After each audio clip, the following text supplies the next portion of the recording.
ठाकरे यांनी एक ट्विट केलेलं आहे की मराठमोळ्या रांगड्या पक्षाचा अध्यक्ष किंवा प्रदेशाध्यक्ष हा मराठी असावा, पटेल नको म्हणून त्यांनी थेट भूमिका घेतली.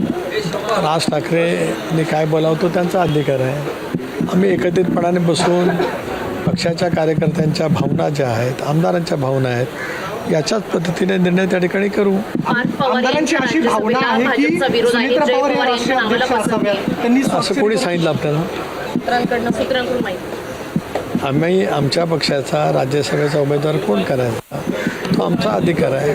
भारतीय जनता पक्षाने आम्हाला नेहमी सहकार्य केलं आहे आणि या बाबतीमध्ये कधीही त्यांनी आपली भूमिका यापूर्वीसुद्धा पक्षाचं मंत्रिमंडळ करत असताना, पक्षाचे इतर काही निर्णय करत असताना भारतीय जनता पक्षाने आम्हाला कधी काही सूचना केलेल्या नाहीत. उलट मित्र पक्षाला सौहार्दाने सन्मानाने कसं वागवावं याचं उत्तम उदाहरण आत्ता आम्हाला NDAमध्ये भारतीय जनता पक्षाच्या शीर्षस्थ नेतृत्वाच्या माध्यमातून अनुभवाला मिळतं आहे. त्याचा मी साक्षीदार आहे. UP असतानासुद्धा मी होतो, त्यावेळेला काय परिस्थिती होती ती अनुभवलेली आहे. आता NDA असतानासुद्धा मी आहे, ते मी आता अनुभवतो आहोत.